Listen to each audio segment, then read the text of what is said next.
시어머니는 내게 선택을 강요했다. 여기서 한유처럼 살든지 아니면 내 짐 싸서 당장 나가. 너 같은 천한 여자는 이 집에 있을 자격 없어. 나는 옅은 미소만 지었다. 그리고 조용히 내 물건들을 챙겨 그 집을 나섰다. 며칠 후 내 휴대폰에는 18통의 부재중 전화가 찍혀 있었다. 이야기를 시작하기 전에 이 이야기가 더 많은 사람들에게 닿을 수 있도록 좋아요와 구독을 부탁드립니다. 여러분은 어디에서 이 이야기를 듣고 계신가요? 댓글로 알려주세요. 준비되셨다면 이제 시작하겠습니다. 나는 그날 밤을 아직도 똑똑히 기억한다. 아마 내 인생에서 분노가 아닌 마침내 현실을 깨달았기 때문에 숨이 막혔던 유일한 밤이었을 것이다. 그들은 내가 식탁에 앉기 훨씬 전부터 모든 것을 준비해두고 있었다. 시댁의 거실은 샹들리에의 노란 불빛으로 가득했다. 평소라면 따뜻하고 소소한 대화가 오가는 분위기였지만 그날 밤은 마치 모든 의자가 계획된 것처럼 배치되어 있었다. 마치 나를 무대 중앙의 스포트라이트 아래 세우려는 듯이. 내 앞 긴 식탁 위에는 내가 처음 보는 두꺼운 갈색 서류 봉투가 놓여 있었다. 한쪽 구석에 작은 글씨로 가족 관리 서류라고 쓰여 있었다. 나는 그것이 평범한 서류라고 생각했다. 하지만 내 눈에 한 단어가 들어오는 순간 뱃속이 차갑게 굳어버렸다. 연대보증인, 시어머니인 최 여사는 내가 오랫동안 봐온 그 무표정한 얼굴로 꼿꼿이 앉아 있었다. 손님을 맞이할 때는 상냥해 보이다가도 가족끼리만 있을 때는 칼날처럼 날카로워지는 그 얼굴. 그날 밤 그녀의 시선은 더 이상 날카로운 수준이 아니었다.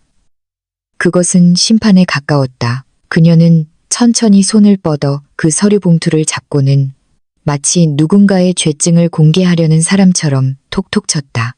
지은아, 똑바로 앉아라. 그녀는 나를 보지도 않고 말했다.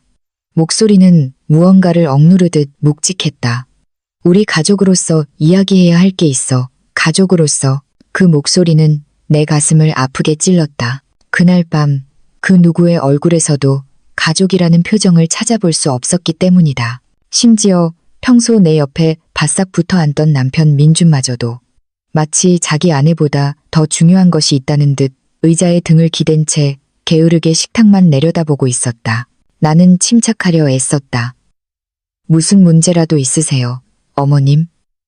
그 간단한 질문에 최 여사는 마치 내가 믿을 수 없는 실패의 근원이라도 되는 양 길게 한숨을 내쉬었다. 문제는 바로 너야. 그녀는 너무나 가볍게 말했지만 그 한 글자 한 글자가 예리하게 나를 베어냈다. 민주는 나를 짧게 흘깃 보더니 물을 한 모금 마셨다. 어떤 변호도 설명하려는 신유조차 없었다. 내가 수년간 불평 한마디 없이 그들의 생활비를 대왔음에도 불구하고 심지어 그들이 친척들 앞에서 자랑하던 이 아파트의 대출금 절반을 민준이 성공한 가장으로서 뽐낼 수 있도록 내가 뒤에서 조용히 갚고 있었다는 사실도 모른 채 최 여사가 서류 봉투를 열었다. 종이들이 서로 스치는 소리가 마치 내 잘못의 목록을 읊는 것처럼 들렸다. 이 집에는 도움이 되는 사람이 필요하지. 그냥 빌부터 사는 사람이 필요한 게 아니야. 나는 웃음이 터져 나올 뻔했다. 빌부터 산다고? 아파트 대출금을 갚고 신우이의 대학 등록금을 내고 그들이 숨겼던 카드값까지 막아준 게 나인데. 하지만 나는 모든 말을 목구멍으로 삼켰다. 나는 그들이 대화를 원하는 게 아니라는 걸 알았다. 그들은 결정을 원했다. 민준이 마치 현명한 척하는 말투로 조용히 거들었다. 엄마는 그냥 이 집이 잘 정돈되길 바라시는 거야. 너도 알잖아. 네가 자주 좀 뎁뜨다는 거. 뎁뜨다고? 정말 웃기는 소리였다. 이 집에서 가장 먼저 일어나 밥을 하고 온갖 공과금을 처리하고 심지어 민준이 가족들 앞에서 체면을 구기지 않도록 그의 카드 거래 내역까지 관리해 준 게 나인데 내가 집뜨다고. 최 여사가 내 쪽으로 몸을 기울였다. 선택해. 이 집의 일부가 되든가 아니면 나가든가. 간단하고 단호하게 마치 마당에 들어온 이방인을 쫓아내듯 말했다. 하지만 내 심장을 잠시 멈추게 한 것은 그 최후 통첩이 아니었다. 바로 민준의 표정이었다. 그는 옅은 미소를 짓고 있었다. 안도하는 미소, 이 순간을 기다려온 사람의 미소. 그리고 그 서류 봉투에서 민준의 시선은 연대보증인 동의서라고 쓰인 한 페이지에 잠시 머물렀다. 나는 등골을 타고 기이한 감각이 스멀거리는 것을 느꼈다.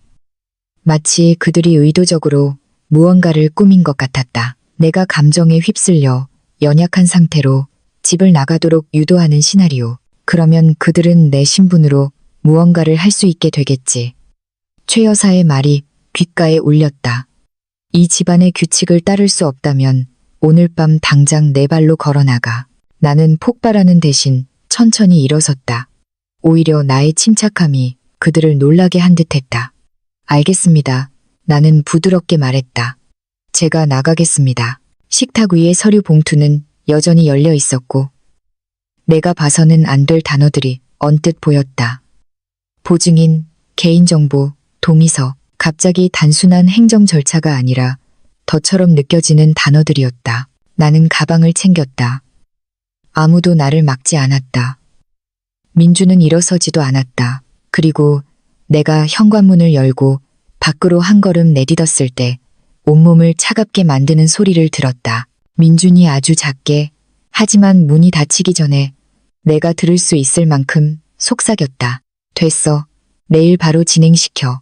그 목소리에는 실망도, 당황도, 분노도 없었다. 안도감이었다. 마치 나의 퇴장이 그들 계획의 일부였던 것처럼. 그가 말한 진행이 내일 시작될 때 그 파급 효과가 느껴질 계획의 일부.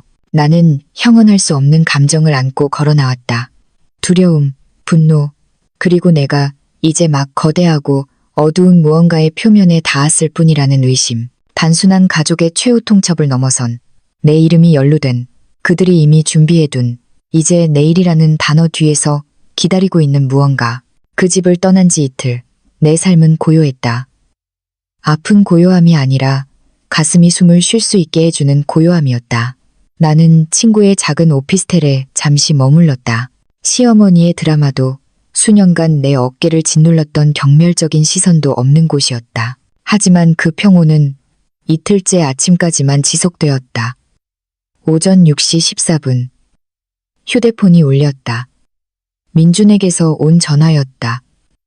받지 않았다. 6시 15분. 또 민준이었다. 받지 않았다. 6시 17분. 최 여사였다. 받지 않았다. 6시 20분. 모르는 번호였다. 그리고 30분 동안 수십 통의 전화가 마치 산사태처럼 휴대폰 알림창을 뒤덮으며 멈추지 않았다. 부재중 전화 18통. 그리고 가족뿐만이 아니었다. 나는 그 말투만 들어도 정확히 알 수 있는 서비스 센터 번호들도 있었다. 전기 요금 연체, 자동이체 처리가 실패했습니다. 학자금 대출, 최종 납부일 경고, 아파트 담보대출 미납 확인, 주채무자 연락 부재, 예약된 이체 거래를 위한 잔액이 부족합니다.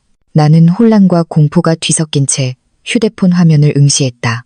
모든 것이 동시에 연체되다니 우연일 리 없었다. 그제야 모든 것이 머릿속으로 밀려 들어왔다. 그동안 나는 민준이 가족 앞에서 구원자처럼 보일 수 있도록 거의 눈에 띄지 않는 방식으로 모든 것을 조용히 처리해왔다.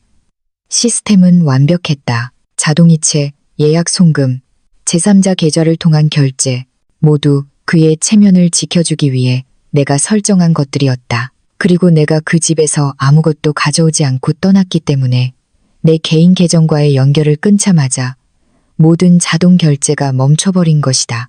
모든 것이 단 이틀 만에 무너져 내렸다. 오전 9시 5분 민준에게서 짧은 문자가 왔다. 사과도 내 안부를 묻는 말도 아니었다. 명령이었다. 당장 돌아와서 처리해. 다들 기다리고 있어. 나는 화면을 껐다. 손가락이 차가워졌다. 그 최후 통첩 후에 내가 떠날 때 안도하던 그가 보낸 명령. 다시 알림 소리가 터져 나왔다. 이번에는 신우이 미나였다. 문자는 짧았지만 올가미처럼 느껴졌다. 언니, 일부러 우리 망신 주려고 이러는 거지. 내 등록금 결제 거절됐어. 답장할 틈도 없이 그녀에게서 전화가 왔다. 받자마자 목소리가 폭발했다. 언니, 대체 무슨 생각이야?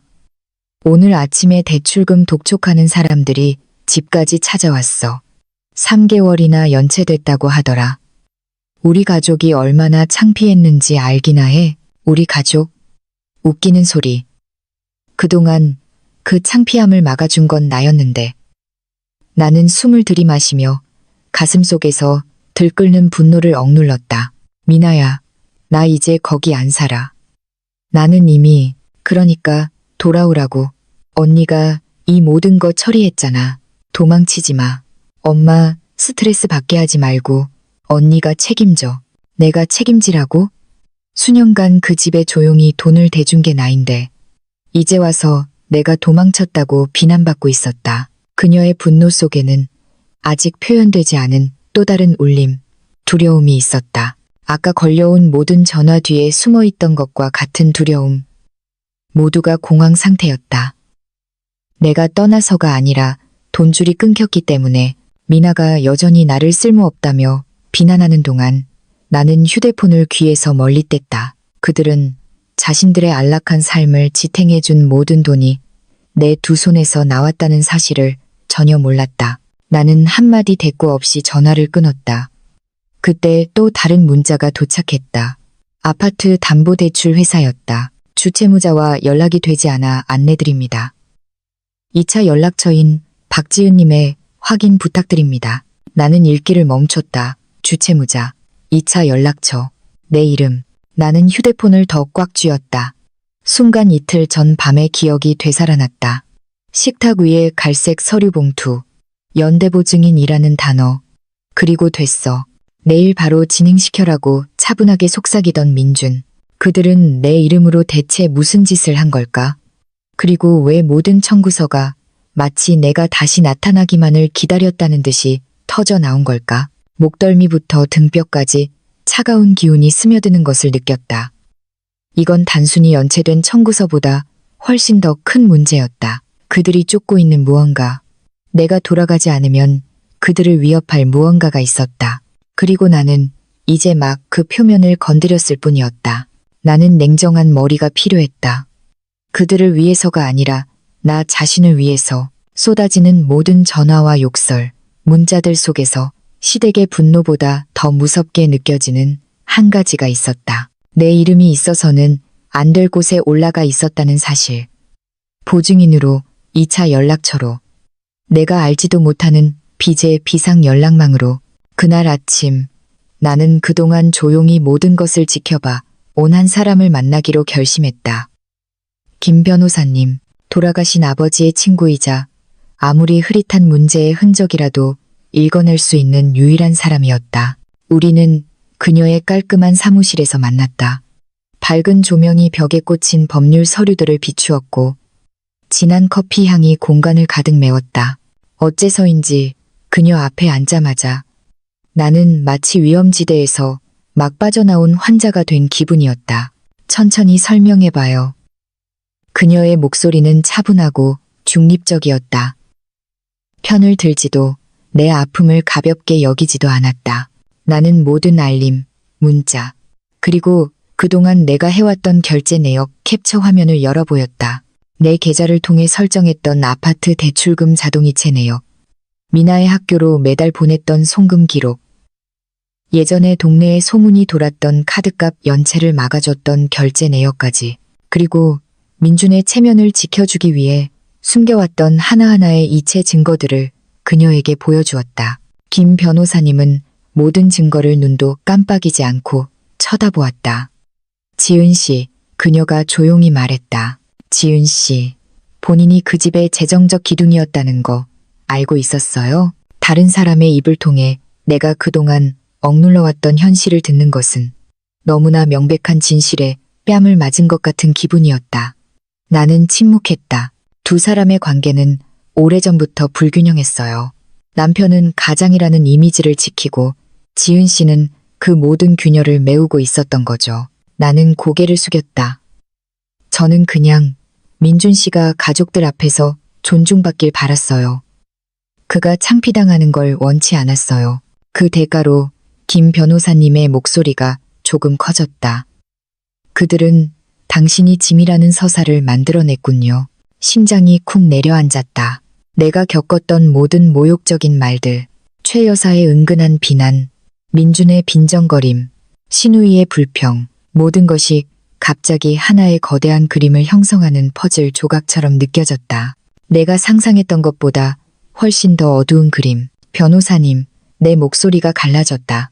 그들이 제 이름을 쓴 것 같아요. 연대보증인이라는 글자를 받고 아까 대출 회사에서도 제가 2차 연락처라고 했어요. 김 변호사님은 고개를 끄덕였다. 당신을 위한 것이 아니라 의도적으로 무언가를 준비했을 가능성이 높아요. 그녀는 노트북을 열고 빠르게 무언가를 입력하더니 내가 가져온 서류 중 하나를 집어들었다. 이게 지은 씨의 자동이체 내역이죠. 나는 고개를 끄덕였다. 그녀는 그것을 펼쳤다. 내가 수년간 꼼꼼하게 관리해온 숫자들이 있었다. 금액은 내가 기억하는 것보다 컸다. 너무 많았다. 일부는 심지어 말이 되지 않았다. 이건 평범한 생활비 청구서가 아니에요. 김 변호사님이 말했다. 마지막에 큰 대출금이 하나 있어요. 이거 보세요. 그녀는 맨 아래 줄을 가리켰다. 순간 숨이 텄게 만드는 액수였다. 5억 원. 채무자 이름은 이민준. 하지만 초기 상환 흔적은 내 계좌에서 나간 것으로 되어 있었다. 전 이런 거 낸 적 없어요. 내 목소리가 떨렸다. 이게 무슨 빚인지도 몰라요. 그들이 생활비 청구서들 사이에 거액의 빚을 끼워 넣은 거예요. 김 변호사님이 단호하게 말했다. 그리고 초기 상환금 일부가 당신 계좌를 통해 지불됐어요. 의도적이든 누군가 당신의 접근 권한을 이용했든 말이죠. 나는 화면을 쳐다보았다. 그 거대한 액수는 마치 방금 내 어깨 위로 떨어진 바위처럼 느껴졌다. 변호사님, 왜 제가 떠나자마자 이 모든 게 한꺼번에 터져 나온 걸까요? 왜냐하면 그녀가 조용히 대답했다. 자동이체가 멈추자. 그동안 감춰져 있던 모든 덫이 마침내 모습을 드러낸 거니까요. 나는 침묵했다. 사무실이 갑자기 좁게 느껴졌다. 그 집을 떠난 것은 나뿐만이 아니었다. 그들의 삶을 지탱하던 모든 버팀목이 함께 사라진 것이다. 그리고 이제 그들은 며느리를 잃어서가 아니라 그들이 그토록 숨겨왔던 기둥을 잃었기 때문에 공황 상태에 빠진 것이다. 김 변호사님은 천천히 노트북을 닫았다. 그녀의 시선은 날카로웠다. 지은 씨, 그들은 당신이 돌아오길 원해요. 화해나 평화를 위해서가 아니라 당신을 묶어두기 위해서요. 당신이 돌아가지 않으면 그 5억 원짜리 빚은 터져버릴 테니까. 목이 바싹 마르는 것을 느꼈다. 그리고 제 이름이 이미 몇몇 서류에 올라가 있고요. 네. 그녀의 대답은 망치처럼 단호했다. 그녀의 말을 곱씹을 틈도 없이 휴대폰이 다시 울렸다. 민준의 번호였다. 그리고 문자가 도착했다. 오늘 돌아와. 네가 사인해야 할 게 있어. 나는 그 문자를 오랫동안, 아주 오랫동안 쳐다보았다. 뱃속 깊은 곳에서 무언가 천천히 꿈틀거렸다. 불안이나 분노가 아니었다. 불길한 예감이었다. 그리고 그 예감은 마치 방금 열린 어두운 문처럼 느껴졌다. 솔직히 말해 5억 원이라는 액수와 그 흔적 일부가 내 계좌로 향해 있다는 것을 본 후 나는 곧바로 화가 나지 않았다. 가장 먼저 든 감정은 뼛속까지 스며드는 냉기였다. 민준의 가족이 어떤 계획을 꾸몄든 그것은 최후 통첩이 있던 그날 밤보다 훨씬 이전부터 준비되어 있었다는 것을 깨닫게 하는 차가움이었다. 그리고 방금 민준이 보낸 문자, 오늘 돌아와. 네가 사인해야 할 게 있어. 그것은 요청이 아니었다. 거의 노골적인 함정이었다. 나는 김 변호사님 앞에 앉아 휴대폰 화면을 응시했다. 그녀는 턱을 쓰다듬으며 차분하지만 날카롭게 말했다. 아무 계획 없이 돌아가면 그 빚의 법적 보증인이 되도록 강요당할 거예요. 단순히 빚뿐만이 아니라 그들이 수년간 쌓아온 모든 결과에 대한 책임을 지게 되겠죠. 알아요. 내 목소리는 갈라져 있었다. 하지만 그들이 제 이름을 어디까지 썼는지 알아야겠어요. 알게 될 거예요. 김 변호사님이 조용히 대답했다. 하지만 돌아온 아내로서 가지 마세요. 그들의 발밑에서 양탄자를 빼낼 준비가 된 사람으로서 가세요. 가슴속에서 작은 떨림이 일었다. 용기는 아니었다. 너무 오랫동안 침묵하다가 마침내 행동해야 한다는 것을 깨달은 사람에게 찾아오는 명료함 같은 것이었다. 나는 민준의 문자를 열고 답장했다. 해결하는 거 도와줄게. 하지만 먼저 모든 자료를 봐야겠어. 5분도 채 되지 않아 답장이 왔다. 쓸데없는 소리 말고 그냥 돌아와. 그 명령조의 말투. 나를 인간이 아닌 명령을 수행하는 기계로 여기는 그 말투. 하지만 나는 여전히 부드럽게 답했다. 내가 서류를 잘못 사인할까봐 그래. 우리 천천히 해결하자, 민준 씨. 그리고 바로 여기서 그 가족의 어두운 면이 드러났다. 그들이 수년간 사용해온 미묘한 압박의 패턴이 즉시 다시 시작되었다. 민준, 네가 고집 부리면 집안 어른들까지 엮여서 복잡해져. 최 여사, 다른 사람 데려오지 마라, 지은아. 이건 우리 가족 문제야. 너 혼자 와야 해. 미나, 언니 빨리 좀 돌아와. 일 더 복잡하게 만들지 말고. 언니가 미룰수록 상황은 더 나빠져. 그리고 바로 그 직후 민준의 번호로 음성 메시지가 도착했다. 재생 버튼을 눌렀다. 강압적인 민준의 목소리 뒤로 배경에서 다른 소리가 들렸다. 지시를 속삭이는 최 여사의 목소리였다. 빨리 사인하게 만들어. 걔가 생각할 시간을 주면 안 돼. 심장이 팽팽하게 조여드는 것을 느꼈다. 사인. 그들은 정말로 내가 그것을 하기를 기다리고 있었다. 그리고 내가 그동안 억지로 잠재워왔던 직감이 마침내 소리쳤다. 지은아, 이건 가족 문제가 아니야. 이건 법률 문제야. 나는 김 변호사님을 바라보았다. 그녀는 이미 그 메시지들의 내용을 짐작한 듯했다. 제가 누구랑 같이 가는 걸 막고 있어요. 가족 문제라고 하면서요. 내가 조용히 말했다. 왜 그들이 제가 동행자와 함께 가는 걸 두려워할까요? 그녀는 비스듬히 미소 지었다. 동행자는 그들의 수법을 읽을 수 있으니까요. 그리고 당신이 혼자가 아니라면 그들은 당신을 압박할 수 없겠죠. 나는 길게 숨을 들이마셨다. 그럼 그들이 제가 돌아오길 바라는 이유는 세 가지겠네요. 그렇죠. 김 변호사님은 고개를 끄덕였다. 첫째, 그녀가 손가락 하나를 들었다. 그들은 당신이 다시 돈의 흐름을 터주길 원해요. 그들의 청구서들은 이미 터지기 직전이고 모두 당신이 그동안 처리해왔던 지불을 기다리고 있죠.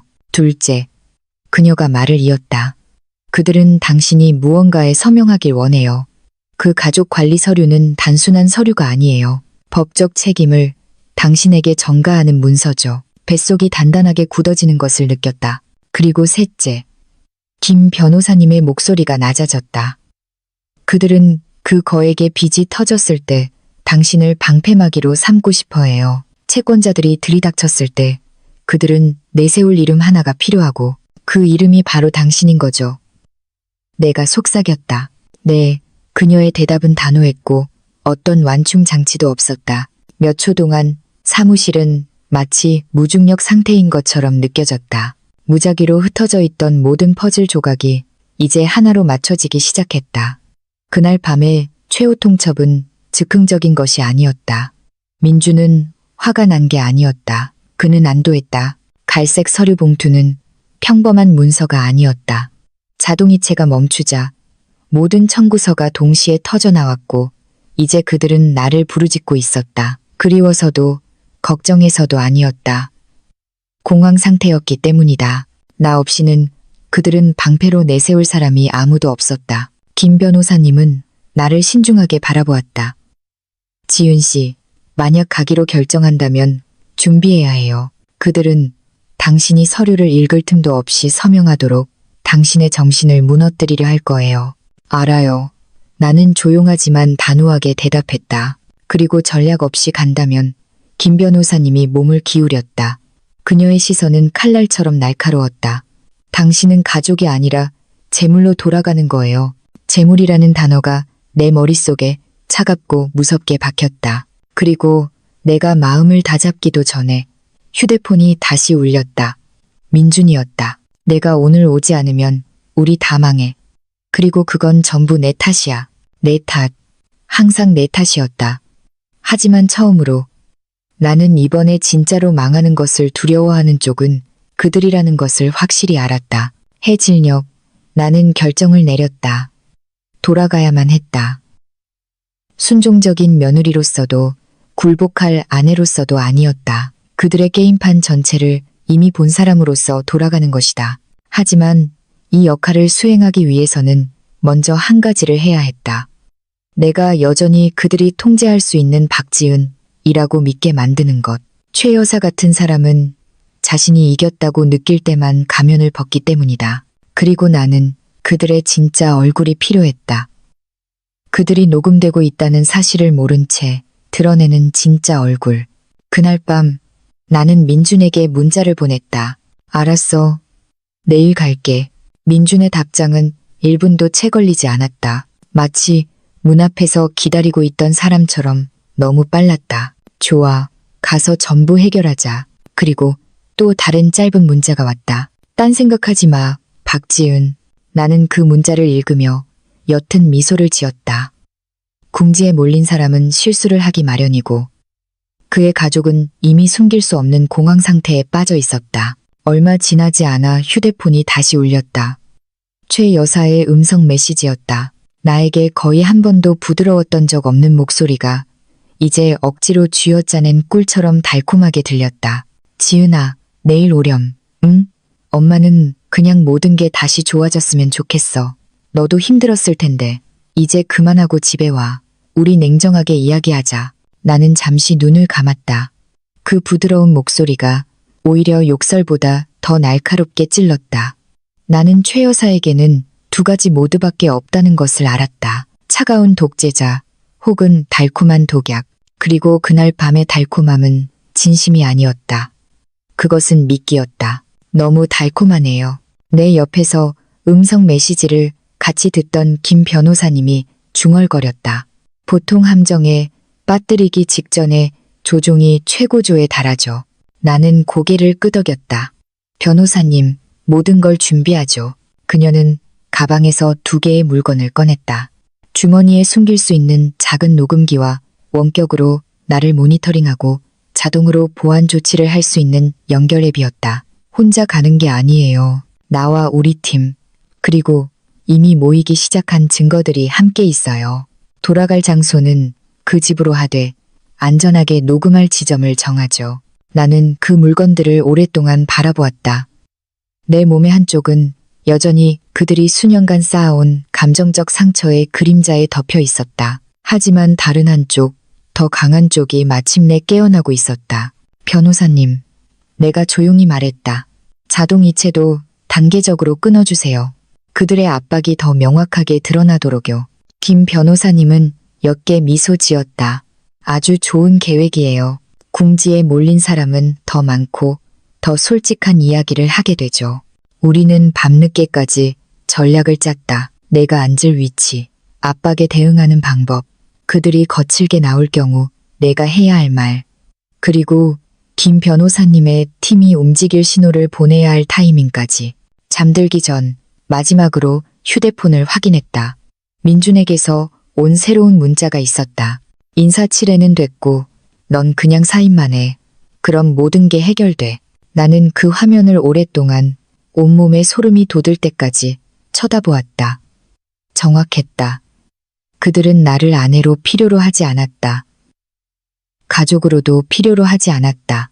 그들은 내 서명이 필요했고 내일 그들은 어떤 수단을 써서라도 그것을 강요하려 할 것이다. 나는 눈을 감고 나 자신을 껴안았다. 그리고 마음속으로 속삭였다. 좋아. 그들이 내가 돌아오길 원한다면 돌아가 주겠어. 하지만 구원받기 위해서가 아니야. 그들이 스스로 판 무덤에 들어가는 것을 목격하기 위해서. 창밖에서는 밤바람이 길고 차가운 소리를 냈다.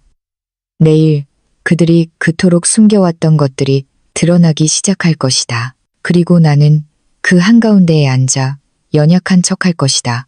내 평온함 뒤에는 그들이 상상하는 것보다 훨씬 더 강력한 계획을 숨긴 채. 그날 아침 시댁의 공기는 너무나 달랐다. 평소라면 TV 소리와 음식 냄새로 가득했을 테지만 그날은 정적이 흘렀다. 누군가 덫에 걸려들기를 기다리는 듯한 침묵. 나는 천천히 문을 두드렸다. 문은 너무나 빨리, 마치 새벽부터 내 도착을 기다리며 경계를 서고 있었던 것처럼 열렸다. 민준이 앞에 서 있었다. 헝클어진 머리, 긴장된 얼굴. 하지만 그의 눈은 안도감이 아닌 경계심으로 가득했다. 마치 귀중품이 다시 도망가지 않도록 확인하는 사람의 눈빛이었다. 들어와. 그가 무뚝뚝하게 말했다. 안으로 들어서자 최 여사가 거실 테이블에 갈색 서류 봉투를 앞에 두고 앉아 있었다. 최후 통첩에 밤에 봤던 바로 그 봉투였다. 그녀는 마치 감옥 열쇠를 쥔 사람처럼 봉투 표면을 톡톡 두드리고 있었다. 미나는 소파에서 나를 쏘아보았다. 그녀의 얼굴에는 분노와 두려움이 뒤섞여 있었다. 혀를 날카롭게 만드는 두려움. 언니 때문에 모든 사람 인생이 망가졌어. 알기나 해? 그녀가 말했다. 나는 대꾸하지 않으려 애썼다. 그들은 궁지에 몰려 있었다. 내가 먼저 흥분해서는 안 됐다. 최 여사가 입을 열었다. 목소리는 차가웠지만 부드럽게 들리려 애쓰는 기색이 역력했다. 지은아, 우린 가족이잖니. 그러니 문제가 있으면 좋게 해결해야지. 이리 와 앉아라. 나는 자리에 앉았다. 주머니 속 작은 녹음기는 이미 켜져 있었다. 내 심장 박동 소리가 귓가에 울렸다. 첫째, 최 여사는 나를 날카롭게 쳐다보며 말했다. 내 자신을 알아야 해. 이 집안 살림이 공짜로 돌아가는 게 아니야. 너도 가족의 일부이니 책임도 같이 져야지. 말투가 변했다. 더 이상 가짜 달콤함은 없었다. 그녀는 내가 예전의 자리, 즉 말없이 돕는 자리로 돌아왔다고 느끼자마자 가면을 벗어던졌다. 민주는 어머니 옆에 앉아 옅은 조소를 지었다. 그의 미소는 어떤 욕설보다 더 아프게 찔렀다. 내가 이미 이 집안에 들어온 이상 그는 마치 충고라도 하듯 말했다. 좋든 싫든 모든 것에 대해 너도 같이 책임져야 하는 거야. 5억 원 빚 포함해서요? 내가 조용히 물었다. 미나는 즉시 허리를 폈고 민주는 굳었으며 최 여사는 봉투를 두드리던 손을 멈췄다. 그건 가족 사업의 일부야. 그녀가 재빨리 말했다. 크게 생각할 거 없어. 누구의 계획인데요? 내 목소리는 여전히 낮았지만 그들은 서로를 쳐다보게 만들었다. 그리고 그 순간 민주는 본색을 드러냈다. 중요한 건 내 이름이 거기 있다는 거야. 그는 거의 오만한 무미건조한 말투로 말했다. 안전을 위해서 나중에 이야기는 우리가 만들면 돼. 넌 그냥 사인만 해. 나는 그를 오랫동안 쳐다보았다. 내가 모든 것을 바쳤던 남자. 시간, 에너지, 돈, 집, 심지어 자존심까지. 이제 그는 아무런 부끄러움도 없이 나를 언제든 찍어내릴 수 있는 법적 도장처럼 여기고 있었다. 최 여사가 몸을 기울였다. 그녀의 목소리는 날카로웠다. 내가 뭔데? 이 집이 없었으면 너는 살지도 못했어. 우리가 너한테 지붕을 제공해줬다고. 여기서 살고 여기서 먹고 네가. 나는 웃음이 터져 나올 뻔했다. 내가 산 음식으로 먹고 대출금 절반을 내가 갚는 집에서 살고 심지어 감사 인사 한 번 받지 못하고 그들의 자잘한 빚까지 막아주었는데 민주는 짜증과 당황이 섞인 표정으로 나를 쳐다보았다. 빨리 그 서류 열어 사인해. 이렇게 고집부리면 문제만 더 커져. 나는 천천히 봉투를 열었다. 종이들에는 빼곡하게 글자가 적혀 있었다. 연대보증인 동의서, 지급 동의서, 책임 이관서, 그리고 마지막 페이지에는 이름란이 있었다. 내 이름이 이미 깔끔하게 타이핑되어 있었다. 어떤 동의도 허락도 없이. 저는 이거 동의한 적 없어요. 나는 조용하지만 분명하게 말했다. 최 여사는 작게 비웃었다. 그래, 그러니까 지금 사인하라는 거잖아. 그 문장, 그 말투는 요청도 화해의 제안도 아니었다. 그들이 수년간 지은에게 죄책감을 느끼게 해 굴복시키기 위해 사용해온 심리적 압박이었다. 민주는 거칠게 한숨을 쉬었다. 너 일 좀 복잡하게 만들지 마. 너한테는 의무가 있어. 넌 이 가족의 일부야. 책임져야 해. 무엇을 책임져야 하는데요? 내가 물었다. 당신들의 빚지는 습관, 모든 문제를 덮으려는 당신들의 습관. 하지만 나는 그 말을 뱉지 않았다. 모든 것을 참았다. 그들이 계속 말하게 해야 했다. 그들이 더 많이 말할수록 더 많은 증거가 녹음될 테니까. 최 여사는 인내심을 잃었다. 박지은, 네가 사인하길 거부하면 이 집안이 망하는 건 내 탓이야. 네가 민준이 가정을 파괴하는 거라고. 나는 김 변호사님의 지시대로 약간 고개를 숙이며 흔들리는 척했다. 제가 서류를 잘못 사인할까봐 무서워서요. 내가 속삭였다. 민준은 책상을 세게 쳤다. 그냥 사인해. 언제까지 모든 사람 힘들게 할 거야? 그리고 바로 그 순간 그는 미끼를 물었다. 그는 몸을 숙여 다가왔다. 얼굴이 붉어졌고 턱이 단단해졌다. 잘 들어. 그동안 넌 이 집에서 그냥 사육당한 거야. 그걸 보답이라고 생각해. 그러니까 까불지 말고 사인해. 중요한 건 내 이름이 거기 있다는 거야. 안전을 위해서. 나중에 이야기는 우리가 만들면 돼. 그 문장. 중요한 건 내 이름이 거기 있다는 거야. 내 모든 에너지가 빠져나가는 동시에 단단해졌다. 그것은 단순한 압박이 아니었다. 자백이었다. 그들은 나를 방패로, 보증인으로, 큰 문제 앞에 던져버릴 존재로 만들고 싶어 했다. 내 감정이 끓어오르기 직전 민준의 휴대폰이 울렸다. 그는 발신자를 확인하지도 않고 전화를 받았다. 스피커 너머로 묵직한 목소리가 들려왔다. 내일 오전 10시입니다. 그때까지 입금이 없으면 절차대로 진행하겠습니다. 민준은 그 자리에서 얼어붙었다. 눈이 커졌다. 최의 여사는 굳어버렸다. 미나는 입을 막았다. 이 모든 것보다 훨씬 더 큰 무언가가 있었다. 그들이 나에게 말하지 않은 무언가. 그리고 나는 방금 진실로 향하는 문이 살짝 열리는 소리를 들었다. 오전 10시가 조금 넘은 시각. 의문의 전화로부터 절차를 밟겠다는 협박을 받은 후 거실의 분위기는 여전히 얼어붙어 있었다. 민주는 안절부절 못하며 서성였고 최 여사는 마치 세상이 무너진 듯 관자놀이를 눌렀다. 그리고 미나는 새로운 현실이 두려운 듯 나를 탓하고 싶어하는 눈초리로 힐끔거렸다. 나는 여전히 조용히 앉아 있었다. 겉보기에는 혼란스러워하는 며느리처럼 보였겠지만 내 마음속은 오랫동안 갈고 닦은 칼처럼 날카로웠다. 나는 한 가지를 확신했다. 궁지에 몰린 사람은 묻지 않아도 비밀을 누설하게 되어 있다는 것. 나는 두려운 척 서류를 들여다보았다. 제가 아직 이해를 잘 못해서요. 천천히 설명해 주실 수 있으세요? 그 단순한 문장은 마치 수도꼭지를 여는 것과 같았다. 민주는 즉시 내 옆에 앉아 반쯤 억눌리고 반쯤 화난 목소리로 말했다. 이봐, 지은아. 이건 그냥 기술적인 문제야. 보증인은 2명이어야 해. 하나는 나, 다른 하나는 너. 그래야 안전해. 나 혼자만 있으면 재정적으로 능력이 부족해 보일 수 있거든. 나는 웃음이 나올 뻔했다. 재정 능력에 대해 이야기하려면 오히려 내 이름이 가장 먼저 적혀야 마땅했다. 최 여사가 말을 가로챘다. 그리고 넌 아내잖아. 아내가 남편을 안 도와주고 싶어? 나는 연기를 계속하며 고개를 숙였다. 그런데 액수가 너무 커요. 어머님, 5억 원이라니. 그건 집안 어른들이 얽힌 사업 때문이야. 민준이 너무나도 재빨리 대답했다. 하지만 넌 신경 쓸 거 없어. 중요한 건 네가 사인하는 거야. 집안 사업. 그 말이 머릿속을 맴돌았다. 나는 민준을 쳐다보았다. 그런데 왜 저는 이 이야기를 한 번도 들어본 적이 없죠? 미나가 끼어들었다. 말투는 퉁명스러웠지만 흔들리고 있었다. 언니는 쉽게 겁먹잖아.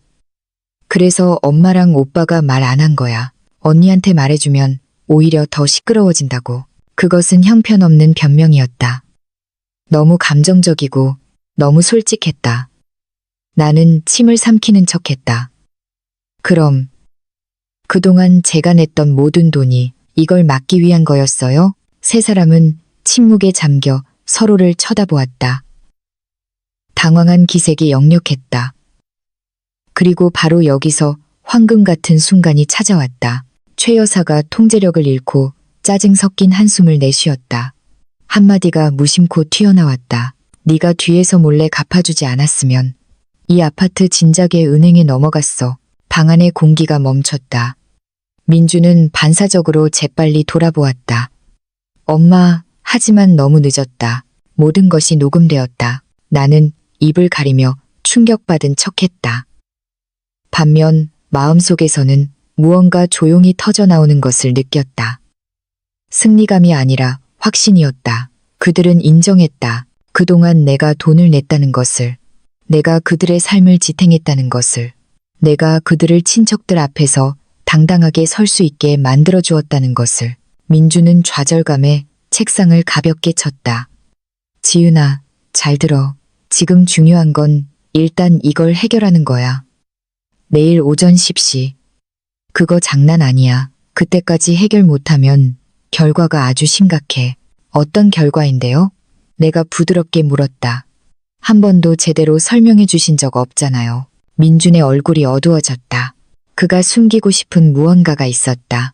5억 원이라는 숫자보다 더 끔찍한 무언가. 내가 말해도 넌 이해 못할 거라고 했잖아.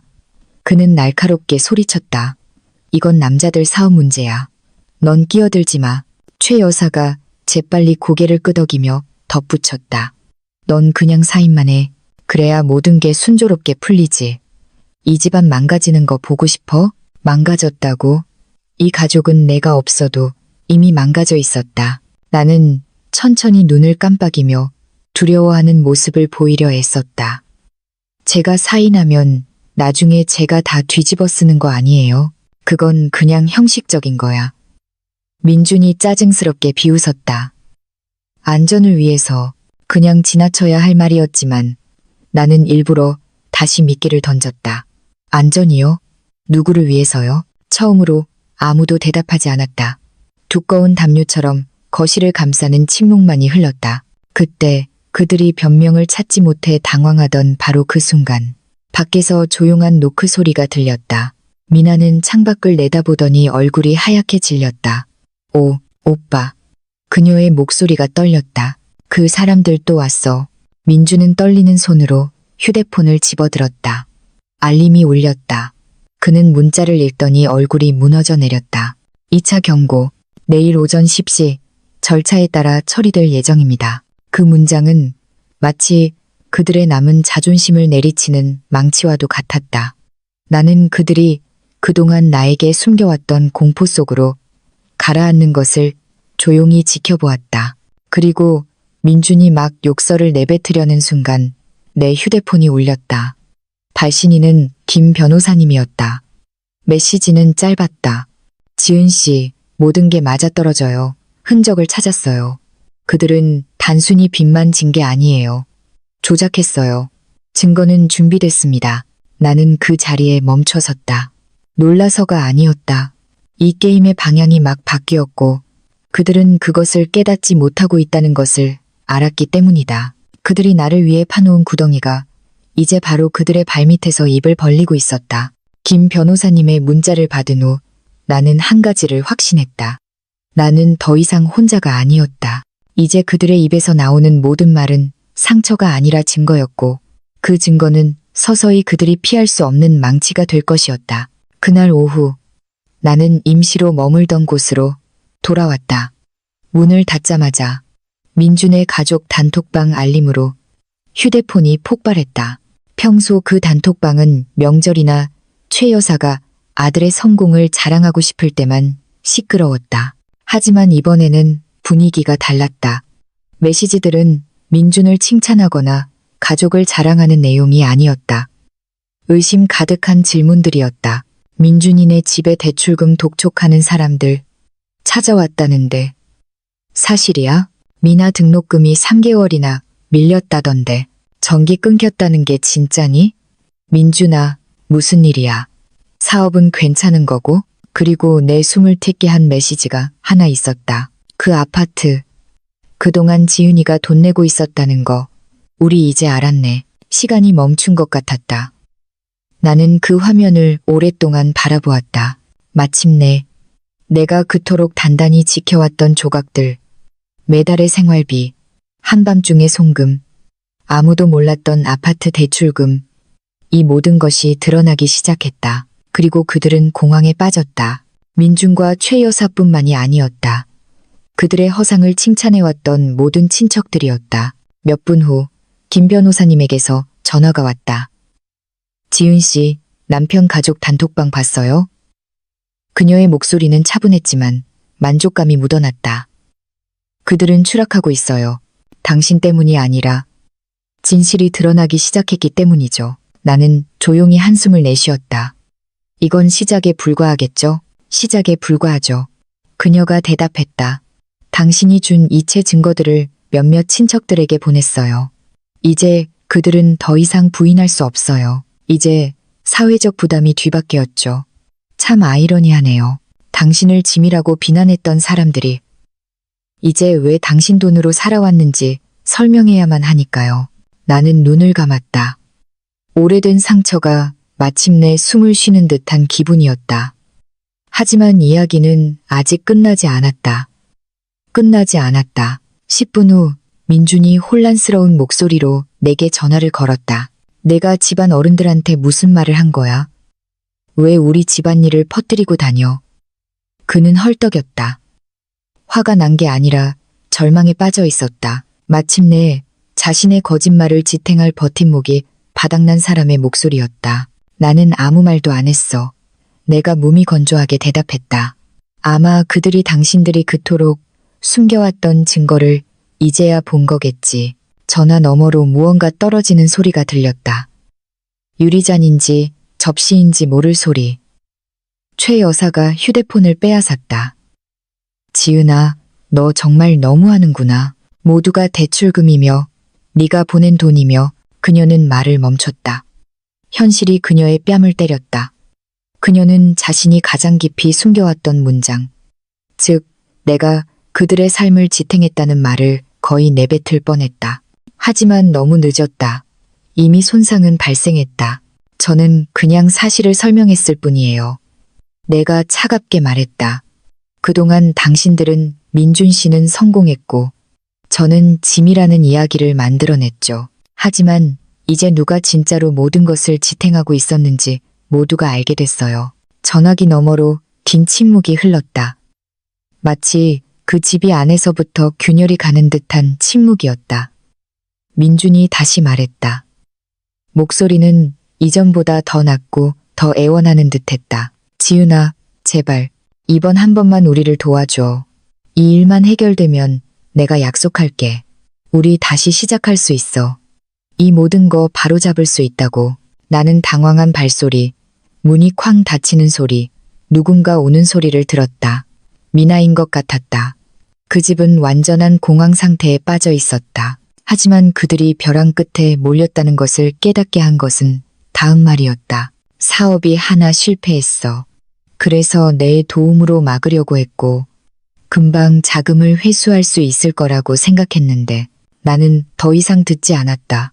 그때 김 변호사님에게서 문자가 도착했기 때문이다. 지은 씨, 무언가 찾았어요. 그들이 자랑하던 그 아파트, 그들에게 완전히 안전한 곳이 아니에요. 나는 침을 삼켰다. 무슨 뜻이죠? 몇 초 만에 그녀는 내가 전에 본 적 없는 문서 사진을 보내왔다. 대출 계약서의 특별 조항이었다. 주채무자가 초기부터 상환금의 50% 이상을 납부한 당사자가 아닐 경우 연체 발생 시 거주권 소유가 재검토될 수 있다는 내용이었다. 나는 그 문서를 오랫동안 바라보았다. 그 아파트 대출금의 절반, 내가 냈다. 조용히, 내 이름도 없이, 그리고 이제 나의 지원 없이는 그 아파트는 재검토 대상이 될 수 있었다. 변호사님, 내 목소리가 막혔다. 이건 설마? 네. 그녀가 단호하게 대답했다. 당신이 공식적으로 지원을 중단하면 그 아파트는 그들에게 더 이상 안전하지 않아요. 그리고 그들도 그걸 알아요. 등골이 오싹했다. 두려움 때문이 아니었다. 내 인생 처음으로 힘이 내 손에 쥐어졌다는 사실 때문이었다. 그리고 그들은 그것을 알고 있었다. 아주 잘 알고 있었다. 바로 그 순간 내 휴대폰이 울렸다. 최 여사에게서 온 문자였다. 지은아, 지금 당장 돌아와. 우리 좋게 이야기하자. 외부 사람 끌어들이지 말고 우리 더 망신당하게 하지 마. 그리고 다음 문장은 내 가슴을 아주 평온하게 만들었다. 제발 이 집만은 우리에게서 뺏어가지 말아다오. 나는 알았다. 바로 그 순간 알았다. 그들은 더 이상 나를 며느리로서 두려워하지 않았다. 그들은 자신들의 모든 허상을 무너뜨릴 수 있는 사람으로서 나를 두려워하고 있었다. 그리고 내 인생 처음으로 나는 죄책감을 느끼지 않았다. 공정하다고 느꼈다. 그날 밤, 나는 잠시 머물고 있는 좁은 방에 홀로 앉아 있었다. 구석의 작은 램프가 따뜻한 빛을 비추었지만 공기는 마치 무언가 다가오는 듯 묵직했다. 두려움이 아니라 기다림이었다. 모든 것은 이미 움직이기 시작했다. 그들이 수년간 숨겨왔던 얽힌 실타래가 이제 그들의 목을 조르기 시작했다. 하지만 한 가지가 아직 불분명했다. 아까 전화했던 사람은 누구일까? 내일 오전 10시 절차대로 진행하겠다는 위협을 보낸 사람은, 그리고 왜 민주는 마치 파멸로 향하는 마지막 문을 닫으려는 사람처럼 보였을까? 답을 찾기도 전에 발신이 넘는 번호로 문자가 도착했다. 내일 오전 9시 미래 비즈니스 협회 사무실로 오십시오. 혼자 오지 마십시오. 나는 눈을 가늘게 떴다. 메시지의 어조는 공식적이었다. 채권 독촉도 협박도 아니었다. 무언가를 아는 사람이 보내는 초대장 같았다. 나는 즉시 김 변호사님께 연락했다. 자세한 내용을 듣자 그녀는 조용히 말했다. 그건 채권 추심원이 아니에요. 더 큰 문제입니다.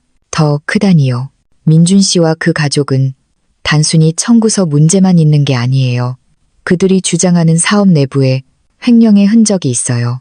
민준 씨가 저지른 일이고 그 여파가 그가 협력을 요청했던 비즈니스 협회에까지 미친 거죠. 나는 침묵했다. 몸이 살짝 앞으로 기울었다. 그럼 그 협박은 단순히 돈 문제가 아니었다는 거네요. 맞아요. 김 변호사님이 단호하게 대답했다. 그건 사업의 청렴성에 관한 문제예요. 유용된 자금, 가족의 지원으로 위장된 허위 보고서에 관한 것이죠. 그들은 민준 씨의 재무보고서가 안정적으로 보이게 하려고 당신의 이름을 버팀목으로 사용한 거예요. 내 이름, 또다시 내 이름이었다. 나는 가슴 속에서 무언가 녹아내리는 것을 느꼈다. 분노와 슬픔, 그리고 안도감이 뒤섞인 감정. 적어도 이제 나는 그들이 즉흥적으로 나를 함정에 빠뜨리려 한 것이 아니라는 것을 알았다.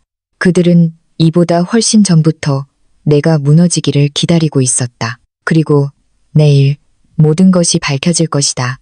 다음 날 아침, 나는 김 변호사님과 함께 갔다. 미래 비즈니스 협회 건물은 견고하게 솟아 있었다. 투명한 유리가 햇빛을 칼날처럼 반사했다.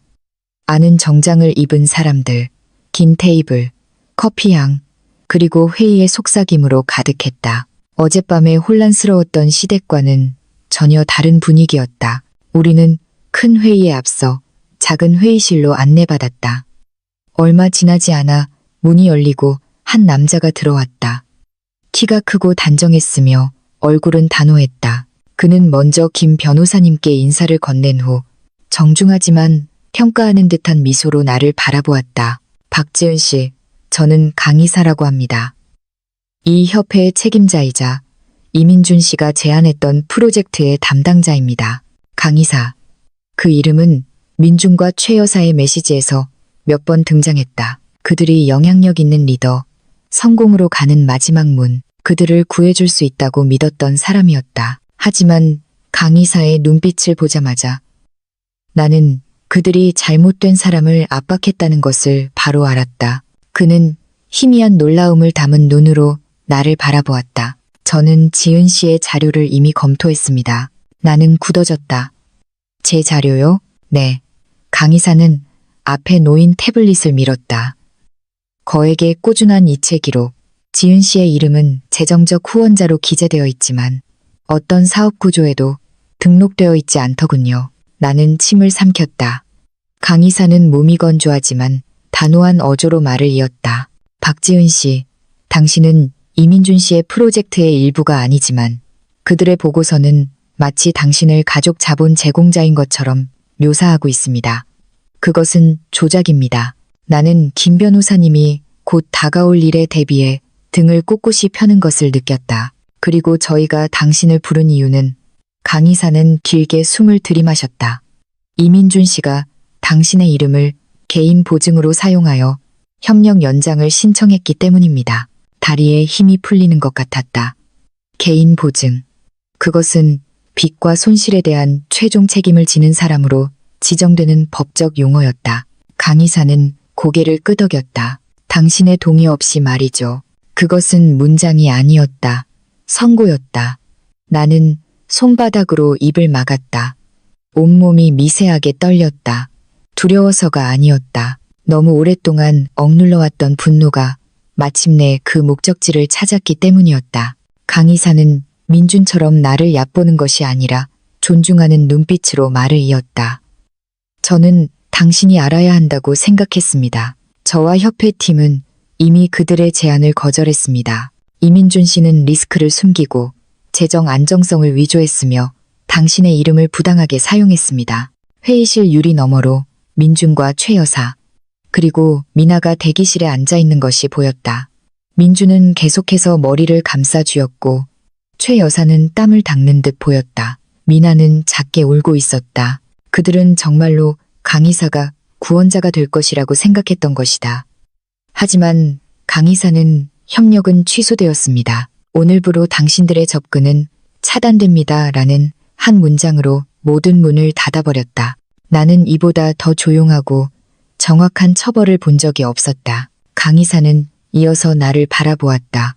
그의 목소리는 더 따뜻해졌다. 한 가지 말씀드리고 싶습니다.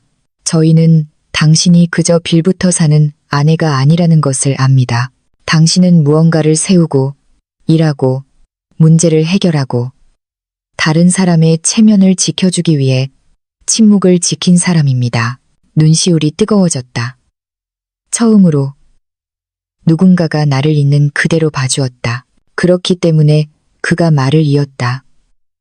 저희는 그들 편이 아니라 당신 편에 서 있습니다. 나는 눈물을 참으며 고개를 숙였다. 밖에서는 대기실 문이 열렸다. 최 여사의 목소리가 강 이사를 부르며 높아졌다. 민준도 당황하며 일어섰다. 그들의 외침은 회의실의 두꺼운 유리에 막혀 희미하게 들렸다. 강 이사는 그저 태블릿을 닫으며 말했다. 이것은 더 이상 가족 문제가 아닙니다. 박지은 씨. 이것은 당신의 진실성에 관한 문제입니다. 그리고 우리가 밖으로 나섰을 때 나를 향한 민준의 시선은 더 이상 분노도 오만함도 아니었다. 무너져 내린 눈빛이었다. 그의 인생에서 처음으로 그는 이야기를 통제할 수 없었다. 자신을 구할 수 없었다. 그리고 그는 이전보다 훨씬 더 평온해진 내 눈빛에서 이 게임의 끝이 다가왔음을 알았다. 김 변호사님과 함께 협회 건물을 나올 때 나는 마치 그동안 감히 열어보지 못했던 문을 막 통과한 기분이었다. 두려워서도 내가 약해서도 아니었다. 수년 동안 나는 내 자신이 누구인지 볼 수 있는 공간을 한 번도 허락받지 못했기 때문이다. 그날 나는 그것을 명확하게 보았다. 침묵해야 하는 며느리도 압박당할 수 있는 아내도 어디로든 끌려갈 수 있는 방패도 아니었다. 나는 그들의 삶을 지탱해온 사람이었다. 칭찬도 인정도 없이 조용히. 그리고 이제 마침내 나는 그 그림자 밖으로 걸어 나왔다. 그날 오후 시댁에 도착했을 때 분위기는 평소와 달랐다. 보통 그 집은 가짜 웃음소리나 시끄러운 TV 소리, 음식 냄새로 가득했지만 오늘은 문 닫는 소리, 당황한 발소리, 불안한 속삭임뿐이었다. 최 여사는 부은 눈으로 문을 열었다. 얼굴은 잔뜩 구겨져 있었다. 민주는 그녀 뒤에서 양손으로 머리를 감싸쥔 채 서 있었다. 미나는 소파에 앉아 무릎을 끌어안고 울고 있었다. 내가 들어서자 그들은 더 이상 예전처럼 나를 경멸의 눈으로 보지 않았다. 얕보는 말투도 나를 짐으로 여기던 시선도 없었다. 오직 두려움만이 있었다. 그들이 오만함 뒤에 숨겨왔던 두려움. 민준이 먼저 말을 꺼내려 했다. 우리 다시 다 해결할 수 있어. 지은아. 제발. 이 집 뺏기게 두지 마. 제발. 나는 손을 들어 그를 막았다. 이 결혼 생활에서 처음으로 그는 정말로 입을 다물었다. 김 변호사님이 나와 함께 앉았다. 이제는 그들이 나를 압박하는 도구가 아니라 내 편에 서 있는 증거가 된 서류 봉투를 열었다. 그녀는 모든 녹음 파일, 최 여사의 자백, 민준의 압박, 조작된 서류, 그들이 준비했던 위조 서명, 내가 아파트 대출금의 대부분을 지불했다는 증거, 내 이름이 동의 없이 개인 보증으로 사용되었다는 증거를 모두 꺼내놓았다. 그리고 김 변호사님이 증거를 하나씩 읽어내려갈 때마다 그것은 그들이 피할 수 없는 타격이 되었다. 미나는 고개를 숙여 얼굴을 가렸다. 최 여사는 울음을 터뜨렸지만 후회의 눈물이 아니었다. 수년간 쌓아온 명성이 자식들과 친척들 앞에서 산산조각 나는 것을 보며 흘리는 눈물이었다. 민주는 그저 멍하니 서 있었다. 마치 거짓말로 쌓아올린 세상이 천천히 무너져 내리는 것을 지켜보는 사람처럼. 모든 것이 명확해진 후 김 변호사님은 차분하게 결정을 제시했다. 선택지는 두 가지입니다. 첫째, 법적 중재입니다. 이 위조 서류들은 무효화되고 박지은 씨는 빚을 갚거나 보증인이 될 어떠한 의무도 지지 않습니다. 또는 둘째, 정식 법적 절차입니다. 이 모든 증거를 가지고 당신들은 사기 및 명의도용 혐의로 기소될 수 있습니다. 최 여사는 작게 비명을 지르며 입을 막았다. 법만은 안 돼. 제발, 지은아, 제발, 넌 가족이잖니. 나는 오랫동안 그녀를 바라보았다. 나를 얕보고 하녀처럼 살라고 하고 모든 사람 앞에서 나를 창피하게 만들었던 여자. 이제 그녀는 자신은 결코 내게 베풀지 않았던 자비를 구걸하고 있었다. 어머님, 내가 조용히 말했다. 가족은 누군가를 부서질 때까지 압박하지 않아요. 가족은 며느리를 자신이 만들지도 않은 빚의 함정에 빠뜨리지 않아요. 가족은 다른 사람의 이름을 함부로 쓰지 않아요. 민준이 반걸음 앞으로 나섰다. 지은아, 미안해. 난 그냥 무서웠어. 나한텐 아무도 없었어. 너만이 날 도울 수 있는 유일한 사람이었어. 나는 옅게 미소 지었다. 미움도 복수심도 없었지만 자비도 없는 미소였다. 나는 도왔어, 민준 씨. 수년 동안. 하지만 당신들은 한 번도 나를 인간으로 대한 적이 없었지. 그러고 나서 나는 떨림 없이 일어서서 내 결정을 내렸다. 저는 중재를 선택하겠어요. 하지만 오늘 이후로 저는 더 이상 이 집의 일부가 아닙니다. 최 여사는 주저앉았다. 민주는 고개를 돌렸다. 그리고 그들이 그토록 자랑스러워하던 그 집은 마침내 본래의 모습을 드러냈다. 궁전이 아닌 세장, 가족이 아닌 감정의 감옥. 몇 주 후 중재 절차는 끝났다. 내 이름은 빚 관련 서류에서 완전히 깨끗해졌다. 자동이체는 공식적으로 중단되었고 모든 허위 결제는 무효화되었다. 민주는 비즈니스 협회에 대한 접근 권한을 잃었고 그들의 프로젝트는 완전히 중단되었다. 그들 가족의 명성은 천천히 무너져 내렸다. 내가 파괴해서가 아니라 진실은 언제나 길을 찾기 마련이니까. 그리고 나는 소박한 오피스텔로 이사했다. 압박으로부터, 그 집으로부터 멀리 떨어진 곳으로. 내 삶은 천천히 내가 알던 모습으로 돌아왔다. 평온하고 정직하며 다른 사람의 인생값을 치를 필요가 없는 삶. 그날 밤 나는 작은 발코니에 앉아 반짝이는 도시를 바라보았다. 수년 만에 처음으로 내 휴대폰은 고요했다. 아픈 고요함이 아니라 새로운 집처럼 느껴지는 고요함이었다. 나는 무릎을 끌어안고 긴 숨을 들이마셨다. 마침내 끝났다. 적어도 나는 그렇게 생각했다. 막 안으로 들어가려던 순간 휴대폰이 울렸다. 저장되지 않은 번호로 온 문자 한 통. 이게 다 끝난 것 같아? 이건 그냥 시작일 뿐인데. 나는 그 자리에 얼어붙었다. 숨이 터섰다. 그리고 그 문자 아래에는 내 온몸에 소름이 돋게 하는 이름 하나가 있었다. 그동안 내 돈으로 이득을 취했던 사람의 이름. 민준의 그늘 뒤에서 내가 예전에 대수롭지 않게 여겼던 작은 거래들 속에 숨어 있던 사람. 내가 결코 연루되었으리라고는 상상도 못했던 사람. 이제 자신의 차례를 기다리며 나타난 사람. 나는 알았다. 이 이야기는 아직 정말로 끝나지 않았다는 것을. 그리고 그 이름은 한유라였다.